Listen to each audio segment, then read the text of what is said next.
یہ اسپیسیفائی کرنا، یہ کیٹیگرائز کر کے کنفرم کرنا کہ کون مستحق ہے اور کون مستحق نہیں، بڑی مشکل ہے. لیکن یہ کہ کسی کے عزت نفس کو ملحوظ خاطر رکھتے ہوئے ہم نے کوئی چھانٹی کا سسٹم نہیں شروع کیا کہ اس میں کون مستحق ہے اور کون نہیں،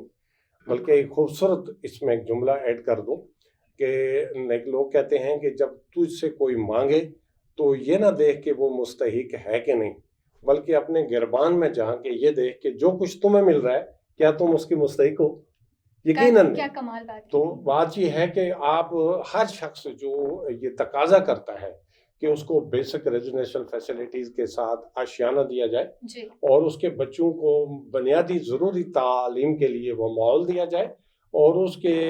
جو اس کی صحت کی جو حوالے سے جو ریکوائرمنٹس ہیں وہ فل اپ کی جائے. تو ظاہر ہے کہ ہم نے انہی 3 بیسک نیڈز کو ہائی لائٹ کر کے کیٹیگریکلی صرف اسی کو اسپیسیفائی کر کے ہم چل رہے ہیں، نہ کہ ہم یہ کہہ رہے ہیں کہ کپڑے دیے جائیں لوگوں کو، کوئی جو ہے وہ کوئی اس طرح کا راشن تقسیم کرنے کا سلسلہ کیا جائے. جو بیسک نیڈس ہیں ان کو پرائرٹی دی جائے اور انہیں کو ایڈریس کیا جائے. یہ بہت اچھا آئیڈیا ہے. بالکل. اور گلشن سٹی جو ہے صفدہ پاکستان کا ایک پروجیکٹ ہے، تو اس کی بنیاد آپ نے کب سے رکھی؟ جی، گلشن سٹی بیسیکلی صفدہ پاکستان ٹرسٹ کا جو شیلٹر کا پروگرام ہے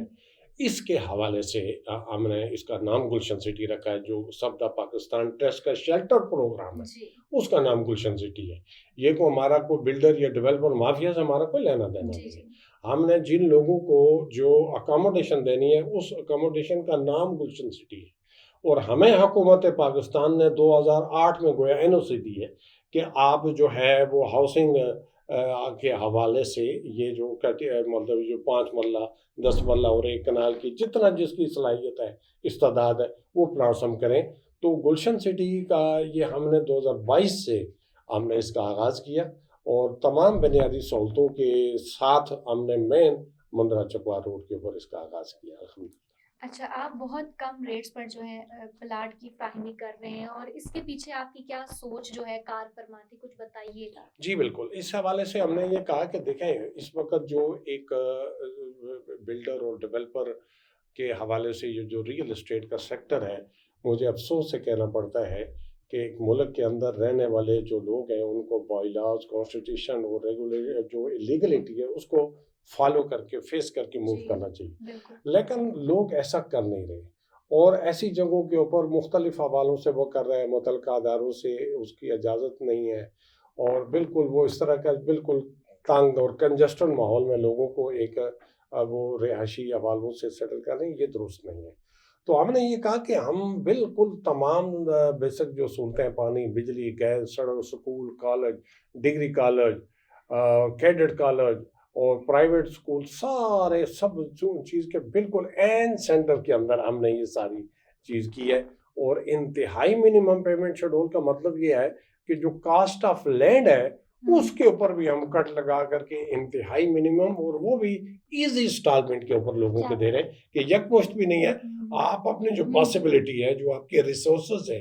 اور جتنی حد تک آپ موو کر سکتے ہیں اس حد تک آپ اس کو کریں. یعنی پیمنٹ شیڈول آپ اپنی مرضی کا بنائیں، جو آپ کر سکتے ہیں اس طرح سے. اچھا، اور جیسا کہ ابھی رمضان المبارک کا مہینہ چل رہا ہے تو جو دوسرے ادارے ہوتے ہیں بڑی امدادی راشن کے حوالے سے لوگوں کو جو ضرورت مند ہوتے ہیں انہیں دیتے ہیں، لیکن صفدہ پاکستان جو کہ ابھی بھی آپ نے بہت ساری چیزیں اس میں بیان کی، تو رمضان کے حوالے سے کیا اس کا پروگرام شیڈیول ہے، کیا مطلب سہولیات فراہم کر رہا ہے؟ جی، پہلی بات تو یہ ہے کہ ہم خاص لوگوں کو ہر سال جو ہے رمضان مبارک کو راشن کا پیکج دیتے تھے.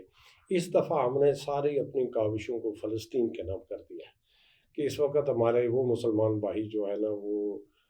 یہودیت کے شدید عطاب کے اندر ہیں اور بہت ہی زیادہ، یعنی اس وقت پوری دنیا کے اندر اگر بہت زیادہ کوئی کربناک قسم کا منظر ہے تو وہ فلسطینیوں پہ. تو اس لیے ہمیں چاہیے کہ ہم فاسٹ ٹریک کے اوپر جو کچھ ممکن ہو سکے ان کے لیے کریں. تو اس دفعہ تو ہم انہیں فلسطین کے لیے لوگوں کے لیے کیا. لیکن نارملی ہم اپنے جتنے بھی ہمارے گلشن سٹی کے وہ لوگ ہیں جنہوں نے شیلٹر کے لیے ہمیں اپلائی کیا ہے اور ممبرشپ لی ہے اور صفدہ پاکستان ٹرسٹ کی ممبرشپ لی ہے، ان کو بھی ہم خصوصی طور پہ ڈسکاؤنٹ دیتے ہیں کہ آپ کو پاس اگر پاسبل ہے تو ہم تقریباً 10% ڈسکاؤنٹ کے ساتھ ان کو اچھا مطلب پلاٹس دے رہے ہیں۔ اچھا، اب یہ بات میں پوچھنا چاہوں گی کہ گھر والوں کی بنیادی ضرورت ہے اس سلسلے میں بحیثیت وائس چیئرمین سبدہ پاکستان ٹرسٹ آپ کیا کہیں گے؟ سبدہ پاکستان ٹرسٹ کے حوالے سے تو میں ایز اے وائس چیئرمین الحمدللہ ثم الحمدللہ ہماری کیونکہ بنیادی ضرورت میں گھر تو آ ہی جاتا ہے۔ جی تو نہ صرف یہ کہ بنیادی ضرورت میں جیسے میں نے آپ سے کہا کہ یہ بیسک نیڈ ہے ہر شخص کی، جی تو اس حوالے سے ہم نے یہ کوشش کی ہے کہ ہم رمضان المبارک کے فوراً بعد جو ہے انشاءاللہ تبارک و تعالیٰ جن لوگوں نے سبدہ پاکستان ٹرسٹ کی ممبرشپ حاصل کی ہے ہم ان کو وہاں گلشن سٹی کے اندر جو ان کا پلاٹ ہے اس کے اوپر فزیکل ٹیک اوور دیں گے انشاءاللہ تبارک و تعالیٰ، تاکہ جن لوگوں نے وہاں ہم سے پلاٹ لیے ہیں ہم ان کو فزیکل پوزیشن کے ساتھ ہینڈ اوور کریں تاکہ وہ وہاں پر اپنے بچوں کے لیے آشیانہ بنائیں، اور شیلٹر کے حوالے سے بھی ہم ان جتنا ممکن پارٹیسپیٹ ہو سکتا ہے وہ بھی ہم ان کو کرتے ہیں۔ اچھا، اور آپ تک جو ہے رسائی کس طرح مطلب لوگ کرتے ہیں، حاصل کرتے ہیں، لوگ کس طریقے سے آپ کو جو اپروچ کریں، کیا اس کا کوئی طریقہ کار؟ جی سب سے پہلی بات تو یہ ہے کہ ہمارا ایک پورا نیٹ ورک ہے جو اس حوالے سے کام کر رہا ہے، تو ظاہر ہے یہ لنک ٹو لنک ہی ہوتا ہے کہ مطلب ہے کہ جی کوئی اس کا وہ نہیں کیا، نہیں ہمارا آفس ہے باقاعدہ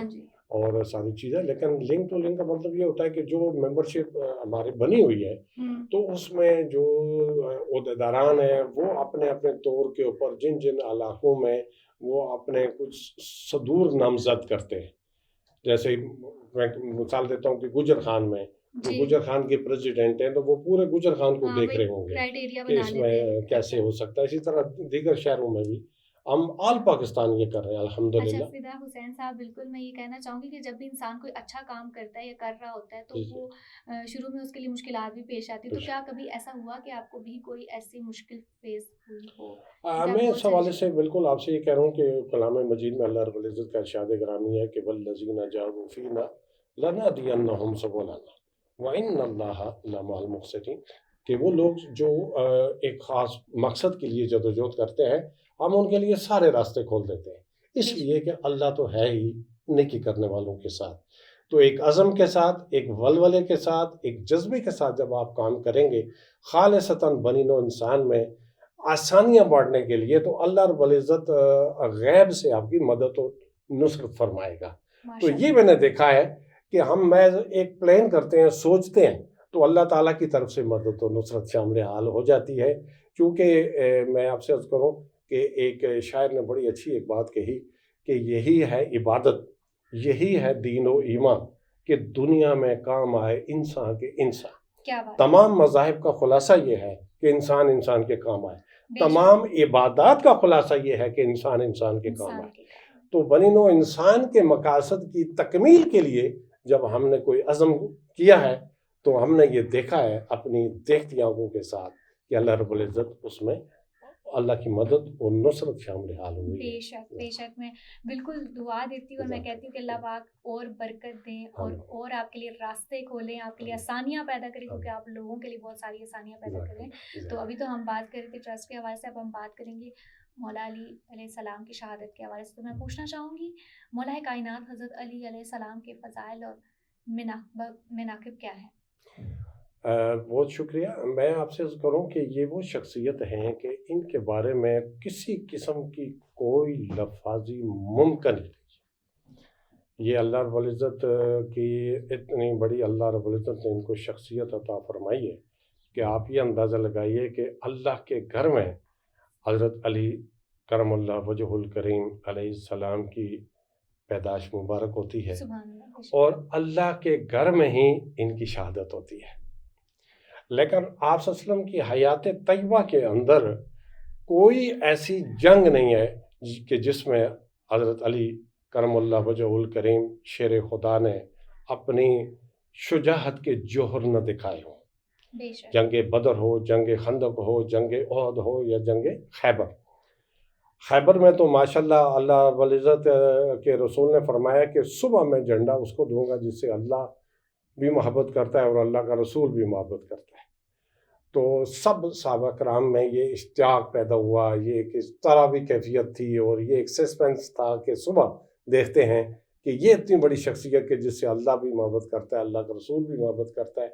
وہ کون شخصیت ہو سکتی ہیں۔ تو صبح سب نے بڑی حیرت کے دیکھی کہ آپ صلی اللہ علیہ وسلم نے حضرت علی کرم اللہ وجہ الکریم کو جو ہے وہ خیبر کا جھنڈا دیا، اور اللہ پاک نے ان کو وہاں پر کامیابی و فتح و نصرت عطا فرمائی۔ ظاہر ہے وقت کے دامن میں اتنی گنجائش نہیں ہے کہ ان کی ایک عالمگیر ایک ہستی ہے، ہمہ جہت اور ہمہ گیر ہستی کو ہم چند الفاظ کے اندر تو سمیٹ نہیں سکتے۔ اچھا فدا حسین صاحب، اب آقا دو جہاں حضرت محمد صلی اللہ علیہ وآلہ وسلم کا جو ارشاد کرامی ہے کہ جس کا میں مولا اس کا علی مولا، تو اس واقعے کی تھوڑی سی تفصیلات جاننا چاہوں گی، اس کے پیچھے کیا ہے؟ بہت امپورٹنٹ بات ہے۔ میں آپ سے عرض کروں کہ یہ ایک حج سے واپسی پہ ایک جگہ ہے غدیر خم، وہاں پر آپ صلی اللہ علیہ وسلم نے پڑاؤ ڈالا، جو لوگ آگے جا چکے تھے ان کو واپس بلایا، اور جو پیچھے آ رہے تھے ان کا انتظار کیا، اور وہاں پر تقریباً کتابوں میں ہے کہ 1,25,000 سے زیادہ صحابہ کرام موجود تھے جی۔ اور وہاں پر آپ صلی اللہ علیہ وسلم نے جہاں اور بہت ساری اپنے خطبہ مبارکہ میں ارشاد فرمایا، وہاں پر حضرت ابو بکر صدیق رضی اللہ تعالیٰ عنہ کا ہاتھ پکڑ کے حضرت عمر کے ہاتھ میں دیا کہ یہ اس کے بھائی، اسی طرح باقی صحابہ کرام، اور آپ صلی اللہ علیہ وسلم نے حضرت علی کا ہاتھ پکڑ کے کہا کہ تم میرے دنیا اور آخرت میں میرے بھائی ہو، اور وہ ہاتھ پکڑ کے آپ نے سارے 1,24,000 1,25,000 یا 1,40,000 کے لگ بھگ جتنا بھی وہ ایک کراؤڈ تھا، اس میں آپ صلی اللہ علیہ وسلم فرمایا من کنت مولا فہذا علی مولا، جس کا میں مولا ہوں اس کا علی مولا ہے۔ یہ اس بات کا واضح بیان اور اعلانیہ اعلان تھا کہ آپ صلی اللہ علیہ وسلم کے بعد ان کی جو ہے وہ امامت اور خلافت ہے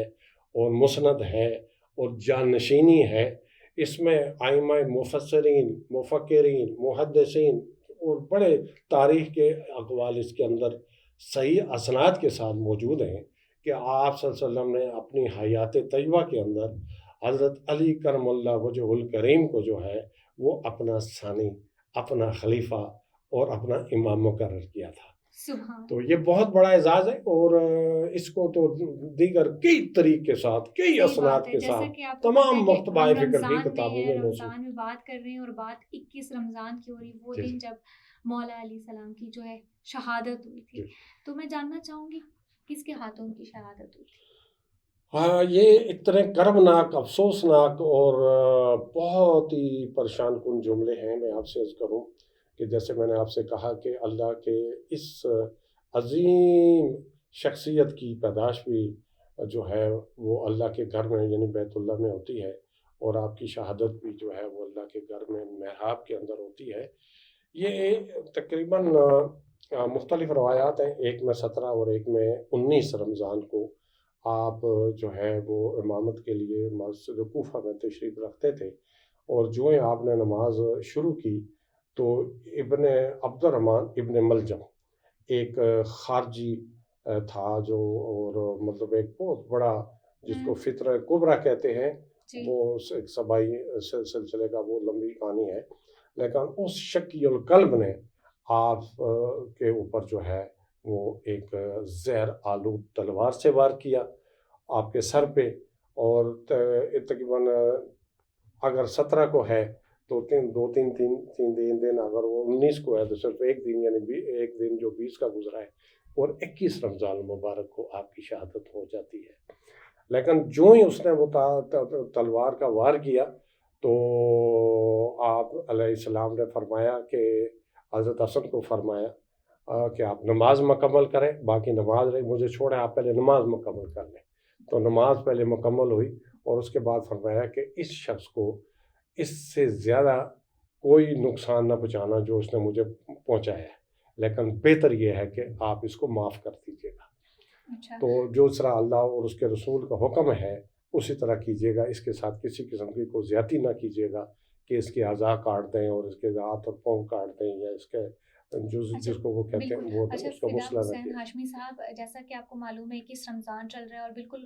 آخری ہفتہ ہے ہمارے پاس، یہ پھر عید آ جانی ہے، ٹھیک ہے؟ تو یہ جو ٹاپک ہے یہ صرف رمضان میں ڈسکس کرنے والا نہیں. میں چاہتی ہوں ہمیں حضرت علی پر بات کرتے رہنا جی چاہیے, بالکل کیونکہ ایسا ہی جتنا ہم بات کریں گے اتنا کم ہے. تو میں چاہوں کہ نیکسٹ بھی ایک پروگرام ہمارا ساتھ میں اور ہم حضرت علی کو اسپیسیفک ڈسکس کریں. جی جی بالکل. اور چونکہ ابھی پروگرام کے آخری لمحات ہے اور یہی ہفتہ ہے, میں نے جیسا کہ کہا کہ پھر عید بھی آ جانی جی ہے, جی تو میں چاہ رہی تھی کہ ایک تو رمضان المبارک کے آخری لمحات کے حوالے سے ایک پیغام ہو جائے اور ایک پیغام عید کے حوالے سے ہو جائے. تو کیا ہی بات ہے.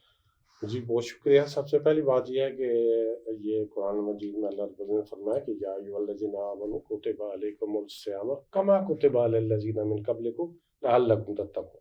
یہ رمضان المبارک کا مہینہ مسلمانوں کے لیے بہت بڑے اعزاز اور انعام اور اکرام کا مہینہ ہے,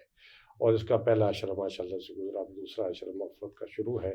اور تیسرا عشرہ اس کا جہنم سے آزادی کا ہے. تو میں یہ کہتا ہوں کہ جس طرح معتکفین جو ہے آخری عشرے میں بیٹھ جاتے ہیں, تو اس کی مثال یہ دی گئی کہ ایک شخص جو ہے وہ اللہ رب العزت کی چوکھٹ کے اوپر پکڑ کے بیٹھ جائے اور یہ کہے کہ یا اللہ جب تک تو نے مجھے معاف نہیں کیا, جب تک تیری رحمت و بخشش کے سارے انعامات و اکرامات و اعزازات مجھے نہیں ملے تو میں تیرا در نہیں چھوڑوں گا. تو ہم سب کو یہ چاہیے کہ ہم رمضان مبارک کے جو آخری جو 2 عشرے باقی ہیں ان میں زیادہ سے زیادہ نہ صرف یہ کہ عبادت ریاضت کریں, تسبیح و تحلیل کریں, ذکر و فکر کریں, لیکن یہ رمضان کا مہینہ ہمیں احساس دلاتا ہے ان ضرورت مندوں کا, ان پریشان حال لوگوں کا جو ہمیں پیاس کے حوالے سے, بھوک کے حوالے سے, اپنے روزے کی کیفیت کے اندر یہ توجہ دلاؤ نوٹس ہے اللہ کی طرف سے کہ آپ اندازہ لگائیں کہ بھوک کیا ہے, آپ اندازہ لگائیں کہ پیاس کیا ہے, تاکہ آپ کو کسی پیاسے اور بھوکے کا احساس ہو سکے. اور اس کے بعد ہمیں جو ہے عید مل جاتی ہے. جی ہاں, اور اس کے بعد جو اللہ کی نعمت ہے ان کا احساس ہوتا ہے کہ آپ کو پتہ ہو پیاس میں کہ پانی کیا ہے, پتہ ہو بھوک میں کہ کھانا کیا ہے. تو ان اللہ کی نعمتوں کا احساس بھی ہوتا ہے. یہ بھی تو ہے کہ جب رمضان ختم ہوتا ہے تو تحفے کے طور پر ہمیں عید بھی دی گئی. جی بالکل. تو یہ بہت بڑے اعزاز کی بات ہے. اس میں بھی جو فقہاء نے لکھا, علماء نے لکھا کہ اس میں صدقہ فطر جو ہے وہ آپ کو جلد از جلد پہلے ادا کرنا چاہیے تاکہ عید کی خوشی میں جو لوگ شامل نہیں ہو سکتے وہ لوگ بھی اس عید کی خوشیوں میں شامل ہو سکے. تو صدقہ فطر بھی ہے, زکوٰۃ کا حکم تو پہلے ہے. تو ہمارا آج کے اس آپ کے فورم کے توسط سے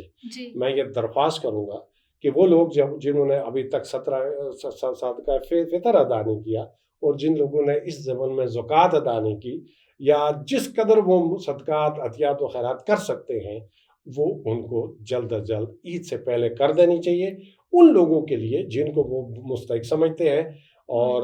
ضروری سمجھتے ہیں. تو اللہ پاک سب کو بہت بہت شکریہ فدا حسین ہاشمی صاحب, آپ یہاں تشریف لائے. آج حضرت علی کے حوالے سے, چونکہ آج 21 رمضان ہے تو گفتگو ہوئی, اور اس کے علاوہ جو ہے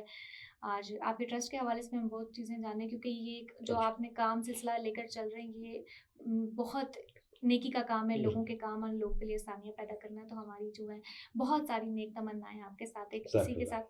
ناظرین میں چاہوں گی اجازت, اللہ حافظ.